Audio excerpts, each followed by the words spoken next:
Que el Altísimo Dios Todopoderoso les bendiga a cada uno de los que van a ver este estudio en esta semana de profundas reflexiones. Le llamamos la Gran Pascua Judía o la Gran Pascua Cristiana.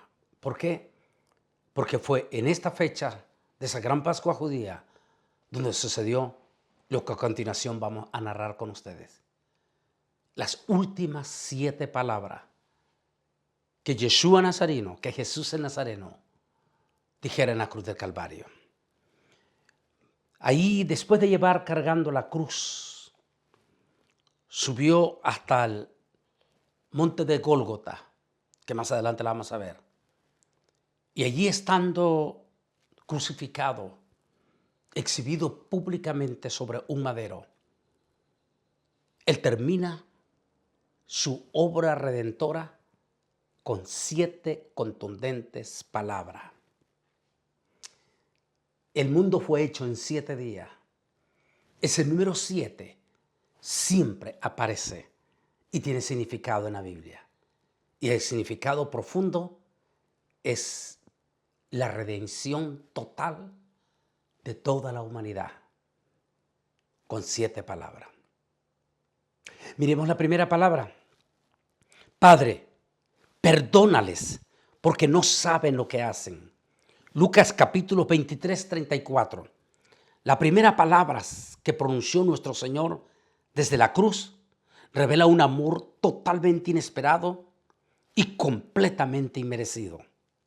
Oró por los soldados romanos y aún como sugiere Pedro, Hechos 3:17, por lo que los antiguos religiosos de la nación, algunos antiguos testigos, omiten este dicho, pero probablemente se debe a editor que consideró que los hechos del 70, que se cumplieron al pie de la letra, mostraban que Dios no había perdonado a las autoridades judías que acusaron a Jesús ante Pilato, como si la plegaria fuera solo para ellos. En realidad, Jesús pide perdón no solamente por los judíos. En este caso, el ala religiosa, que fue la que tomó la decisión junto con los romanos de crucificar a Jesús. La muerte de Jesús en la cruz del Calvario no solamente fue responsabilidad de los judíos, también fue responsabilidad de los romanos. Eso quiere decir que es responsabilidad de toda la humanidad. No fue decisión completamente de los judíos, fue la propia decisión del propio Jesús quien dijo, yo doy mi vida por amor de la humanidad. Padre, perdónales porque no saben lo que hacen. Lo dijo aquí en este monte, conocido como el Monte de la Calavera. La segunda palabra que vamos a compartir, que él comparte desde allí, exhibido públicamente sobre una cruz, va a ser, de cierto te digo que hoy estarás conmigo en el paraíso. La segunda palabra fue dirigida al malhechor. Esa es la palabra más correcta, un malhechor. En el catolicismo le llaman el buen ladrón. En realidad era un malhechor, dice la historia. Un malhechor arrepentido. La historia dice que fue crucificado entre 2 malhechores, uno a su derecha y otro a su izquierda. Pero déjeme terminar esto. El que más allá de la cruz vio la corona y la gloria por venir y le dijo a Jesús, acuérdate de mí cuando vengas en tu reino. Jesús le respondió, no dentro de mucho tiempo, sino que antes que se ponga el sol, tú estarás conmigo en la gloria del Padre. Efesios 4, 8, 9, por lo cual dice, subiendo a lo alto, llevó cautiva la cautividad y dio dones a los hombres. Y eso de que subió, sino que también había descendido primero a las partes más bajas de la tierra. Ahí, en su agonía, lleva su primicia. Le podríamos decir también el ladrón penitente o el malhechor penitente. Ahí en la cruz, mientras el otro que estaba a su izquierda injuriaba y blasfemaba, este malhechor dice: Señor, en verdad nosotros merecemos lo que estamos recibiendo, pero tú no hiciste nada. Luego de reprender a su propio compañero, él voltea su mirada hacia Jesús Nazareno y le dice: Señor, acuérdate de mí cuando estés en tu paraíso. Este hombre, previo a la misma muerte con profundo dolor, pudo ver que Jesús Nazareno era algo más que un ser humano común y corriente. Él pudo detectar de que Yeshua era Dios mismo. Su fe contundente y poderosísima hizo que en ese momento ese ladrón, minutos antes de pasar a la eternidad, recibiera el regalo más extraordinario de su vida: la salvación. Hoy mismo estarás conmigo en el paraíso. Pero la tercera palabra que él comparte le dice: mujer, he ahí tu hijo, he ahí tu madre. San Juan 19, 25 al 27. La tercera palabra que comprende expresiones para su madre y el discípulo amado. Prueba en Jesús tenemos el ejemplo supremo de un corazón en paz consigo mismo, listo para consolar y para compadecerse de los demás. Aunque sufría tremendos dolores físicos y había experimentado agonías espirituales aún más terribles, pensó en su madre y se ocupó de su futuro. Para que se cumpliese la profecía que le habían dicho a María cuando llegó a presentar a Jesús, al niño Jesús, en el templo. Cuando el profeta, el anciano, le dijo: una espada traspasará tu corazón. Lucas 2, 35. Este es un hecho extraordinario y precioso. Su madre está desgarrada, profundamente desgarrada al ver cómo estaban martirizando de una forma dura, espantosa, a su propio hijo amado. Está al pie de la cruz, consolada por aquel joven apóstol. Yeshua, en ese momento, en su inmenso dolor, voltea su mirada a su madre. ¿Qué mostró el Señor Yeshua? Dos cosas. Uno, como judío. En el judaísmo se dice: honra a tu padre y a tu madre para que te vaya bien sobre la tierra. Es por eso que nosotros los cristianos siempre debemos de hacer el énfasis a los hijos. No importa. Compartía de un siervo en Houston que lamentablemente ha tenido un tropiezo duro en su ministerio.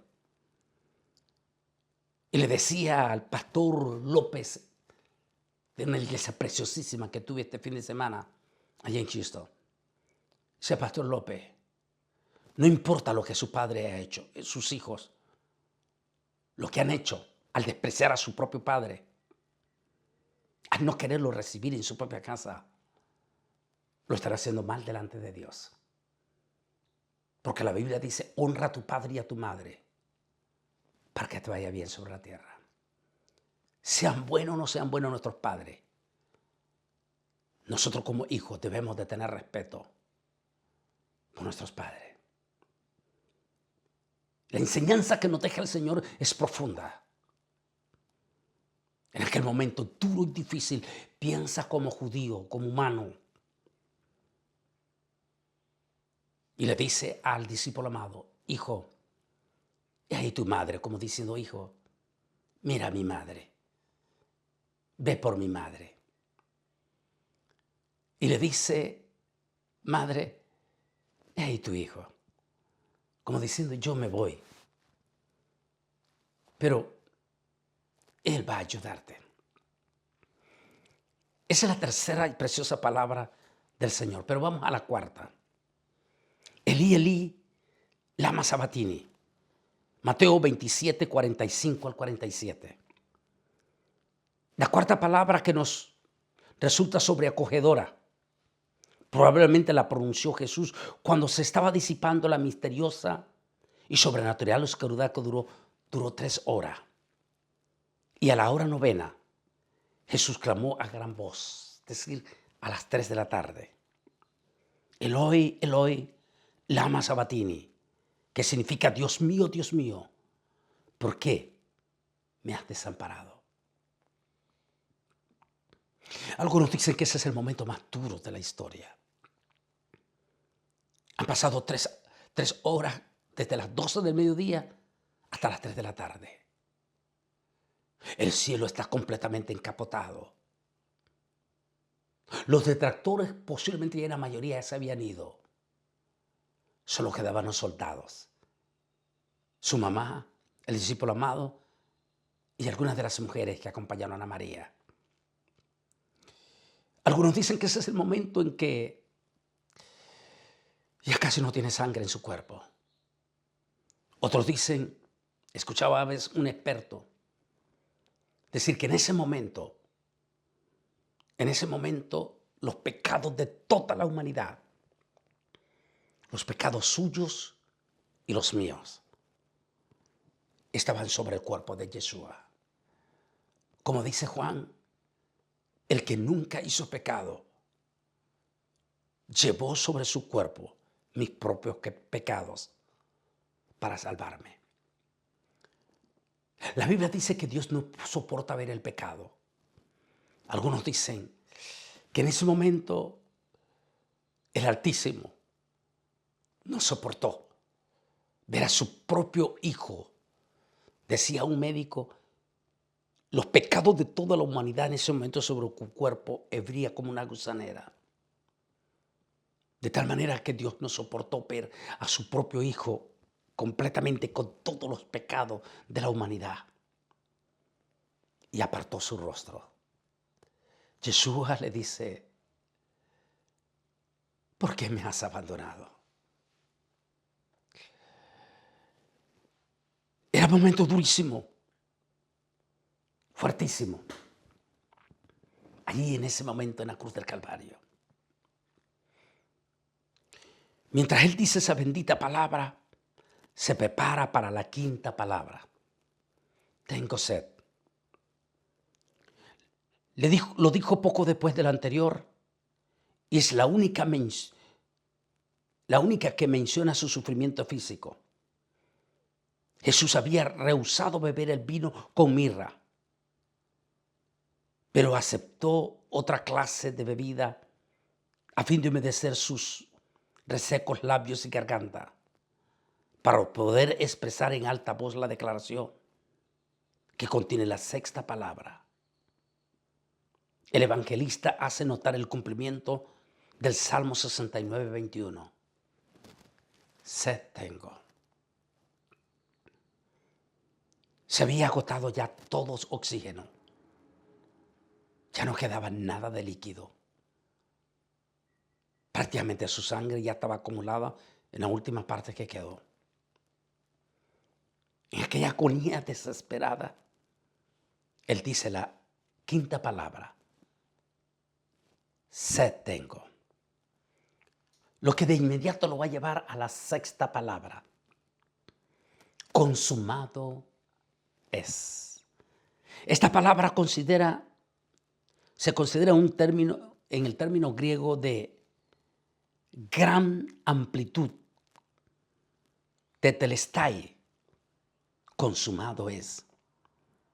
Es el grito del vencedor, no el de una víctima derrotado, que ha concluido la obra que se había encomendado.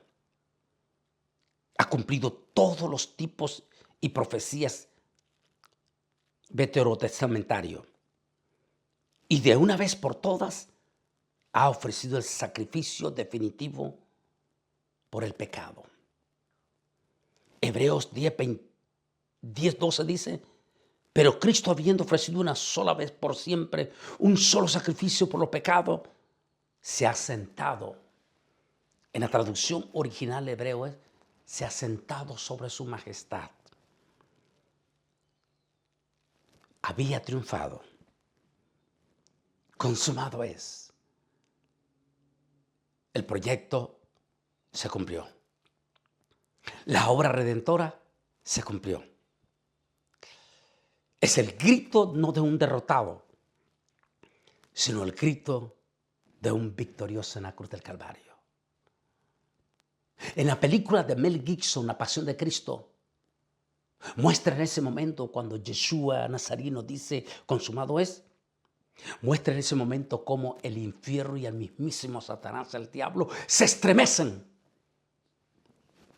y son enviados en símbolo profético por siempre y para siempre al lago de fuego.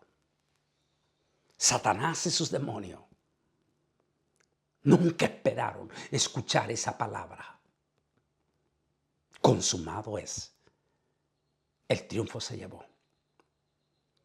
Es por eso que hasta hoy en día, cada vez que viene Semana Santa, Satanás siente odio y repudio.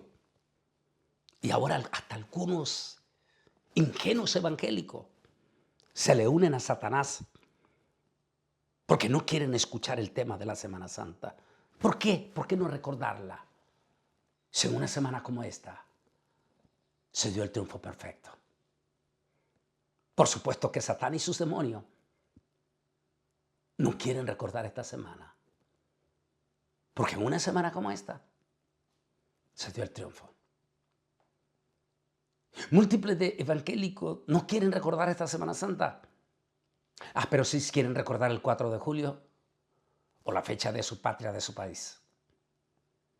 ¿Por qué no recordar nosotros que una semana como esta y con el cierre de una séptima palabra, después de haber pasado triunfante allí, como vemos en la imagen, dice esa gloriosa séptima palabra: Padre, en tus manos encomiendo mi espíritu. En la palabra final de Lucas 23:46, Jesús cita el Salmo 31:5, la tradicional plegaria vespertina de los judíos piadosos. ¿Tan realmente somos hermanos del Redentor, los redimidos, que en el momento de morir pueden utilizar el mismo lenguaje al encomendar sus almas al Padre? El Padre de Él y el Padre de ellos y de nosotros, Padre Celestial.